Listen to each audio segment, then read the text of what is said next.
Hello friend, आप सभी का हमारे यूट्यूब चैनल पर स्वागत है। आज हम पढ़ाने वाले हैं क्लास 10 विज्ञान, कार्बन तथा इनके यौगिक। इस चैप्टर से हमारी आज की वीडियो क्या है? आज का हमारा वीडियो है कार्बन की सर्वतोमुखी प्रकृति। कार्बन की सर्वतोमुखी प्रकृति के बारे में अध्ययन करेंगे। इसके पहले हम कई सारे वीडियो या टॉपिक अपलोड कर चुके हैं। आप जाकर के पहले उन सारे टॉपिकों के बारे में अध्ययन कर लेते हैं। कौन कौन से टॉपिक के बारे में हम अध्ययन कर चुके हैं, इसके पहले ध्यान से सुन लीजिए, जो कि आपके लिए बहुत ही ज़्यादा इम्पोर्टेंट है। कार्बन का परिचय हो गया, ये हमने पढ़ा चुके हैं। कार्बन में आबंध सहसंयोजी बंध के बारे में, यानी कि कार्बन के बंधों के बारे में अध्ययन कर लिए हैं। और कार्बन के अपर रूप के बारे में भी अध्ययन कर चुके हैं और कार्बन के वर्गीकरण के बारे में भी अध्ययन कर चुके हैं। बर्जेलियस का जैव अणु सिद्धांत के बारे में भी अध्ययन कर चुके हैं। और कुछ चीज़ जो आपके किताब में नहीं है, जो आपके बुक में नहीं है, उस चीज़ के बारे में भी हमने विचार किया है और वीडियोस पे बनाया है। कौन कौन सा, इस वीडियो को आप जरूर जा करके देख लीजिएगा। कार्बनिक यौगिकों की विशेषता के बारे में, कार्बनिक यौगिकों की विशेषता के बारे में जाकर वहां पे चर्चा किए हैं। कार्बनिक यौगिक तथा अकार्बनिक यौगिकों में अंतर स्पष्ट किए हैं, उसे जाकर के आप देख लीजिएगा। इसमें हम देखेंगे कार्बन की सर्वतोमुखी प्रकृति के बारे में। इसकी प्रकृति क्या है? इसकी प्रकृति जो है, यह कार्बन के कुल यौगिकों की संख्या 20 लाख से अधिक है। कार्बन की संख्या, कार्बन यौगिकों की संख्या, कार्बन यौगिकों की संख्या 20 लाख से अधिक है। ठीक है, 20 लाख से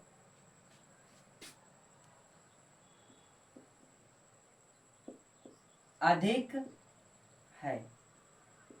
ठीक है, और क्या है, जो ये समूह है यह केवल कार्बन और हाइड्रोजन से मिलकर बनता है।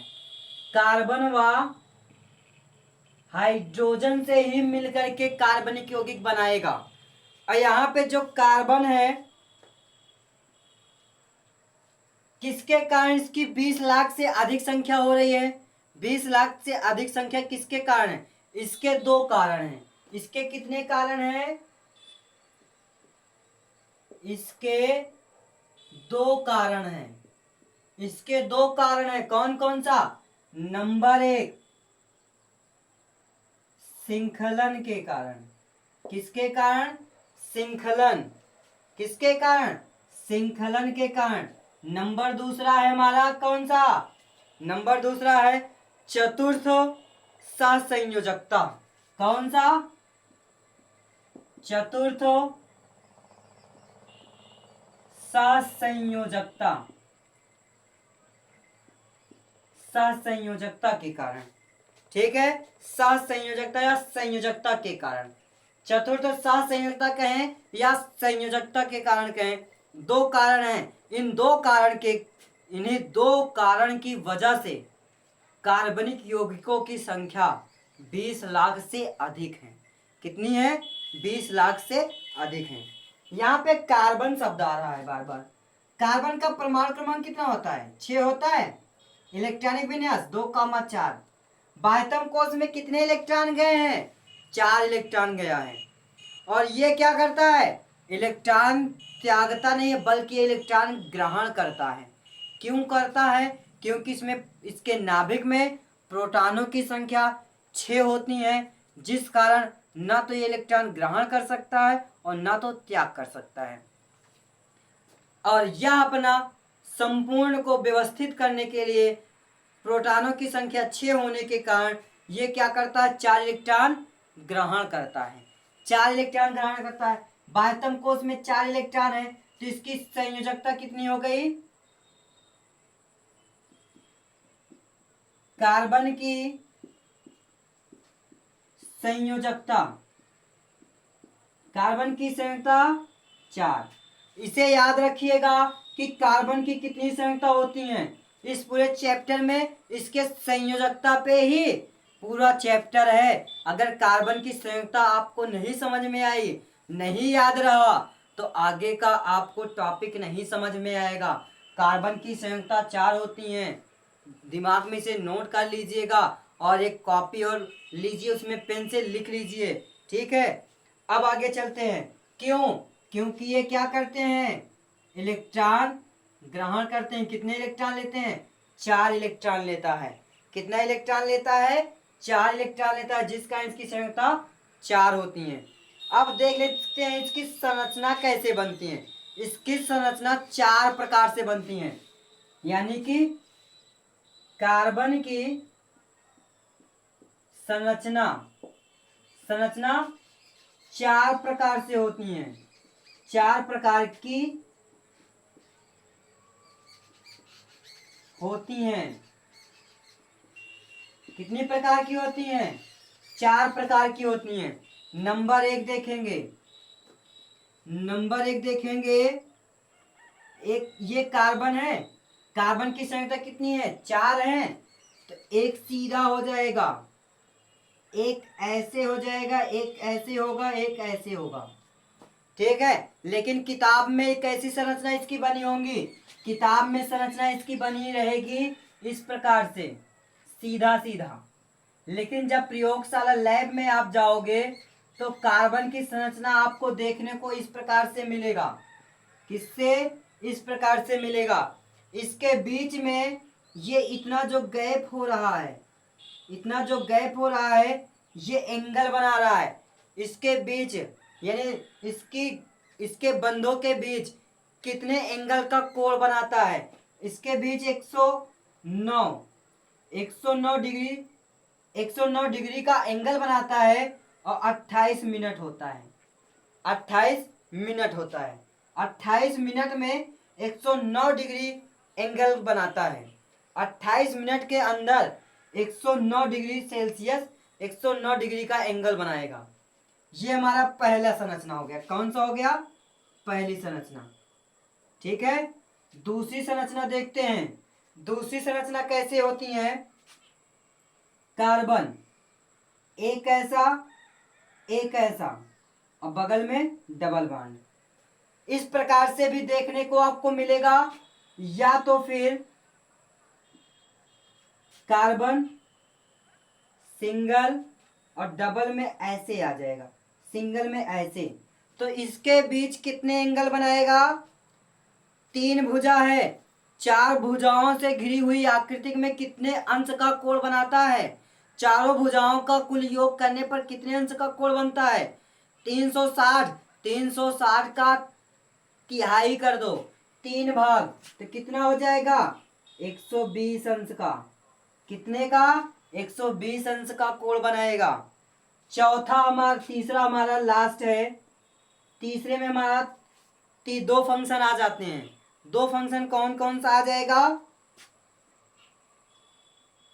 ट्रिपल बॉन्ड या तो फिर डबल बॉन्ड और डबल बॉन्ड। ये दोनों सेम टू सेम है, क्योंकि रेखीय में है, एक सरल रेखा में संरचना बना रही है, सीधा सीधा। तो कितने अंश का, 180 अंश का।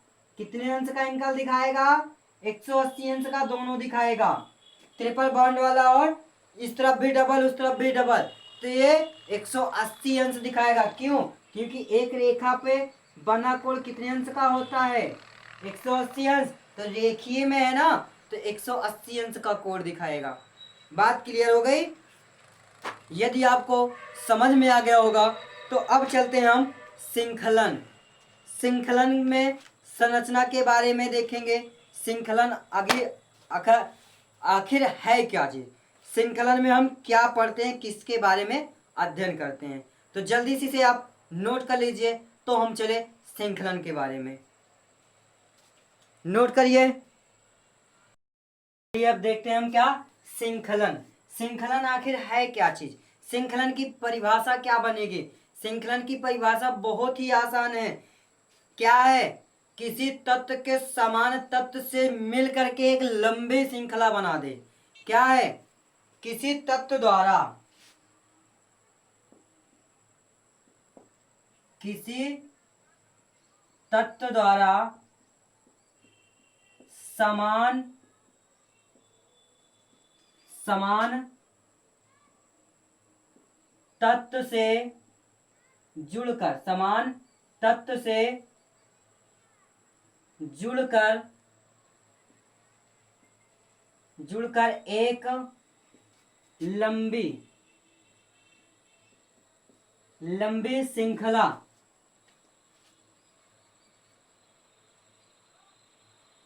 श्रृंखला बनाती है। क्या बनाती है? लंबी श्रृंखला बनाती है, या लंबी श्रृंखला की प्रकृति, लंबी श्रृंखला बनाने की प्रकृति को, लंबी श्रृंखला बनाने की प्रकृति को, बनाने की प्रकृति को श्रृंखलन कहते हैं।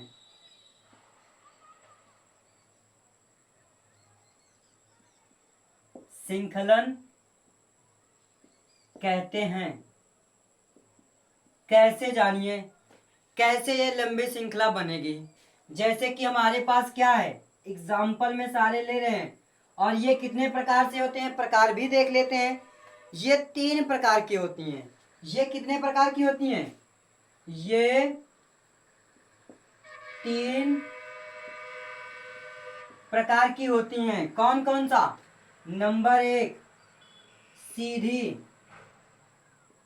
सीधी श्रृंखलन।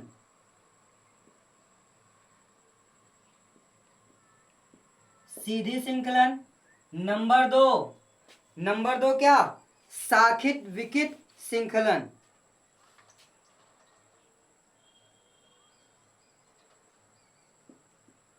शाखित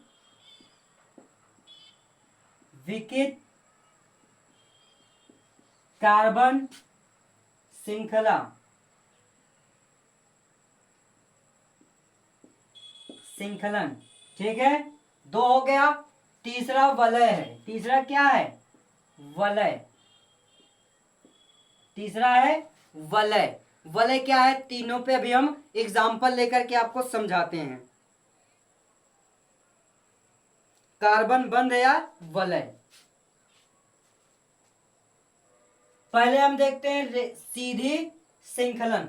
जैसे कि क्या? किसी तत्व द्वारा समान तत्व से जुड़कर, समान तत्व, जैसे कि ये क्या है?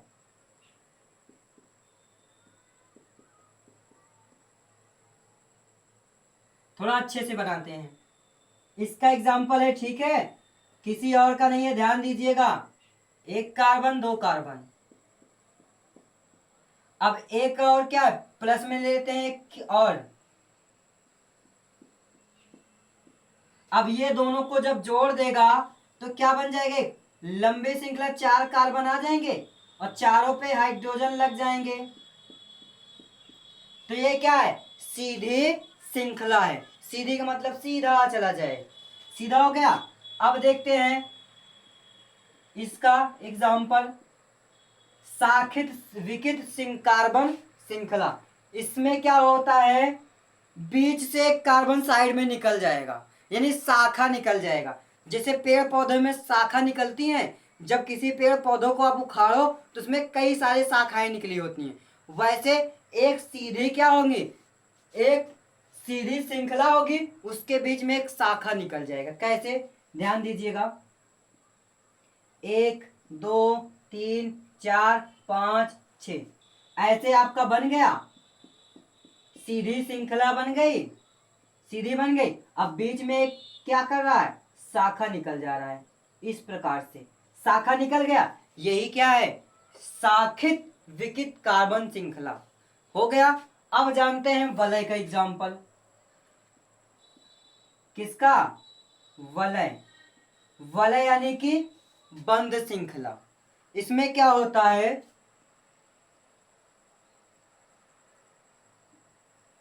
इस प्रकार से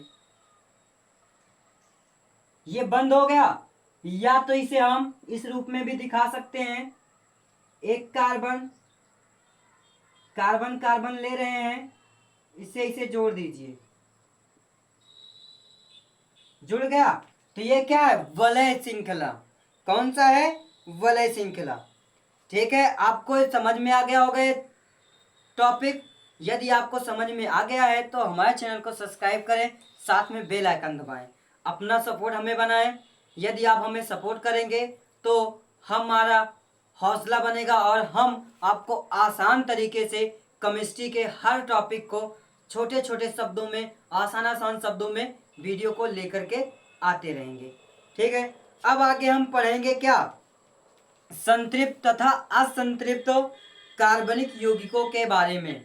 यह टॉपिक हमारा अगले वीडियो में लेकर के आएंगे, क्योंकि संतृप्त और असंतृप्त कार्बनिक यौगिक थोड़ा लंबा है, इसलिए वीडियो को लंबा नहीं करना है। ठीक है, धन्यवाद। यदि आप हमारे चैनल को सब्सक्राइब कर दिए, बेल आइकन दबा दिए और लाइक कर दिए हैं तो धन्यवाद।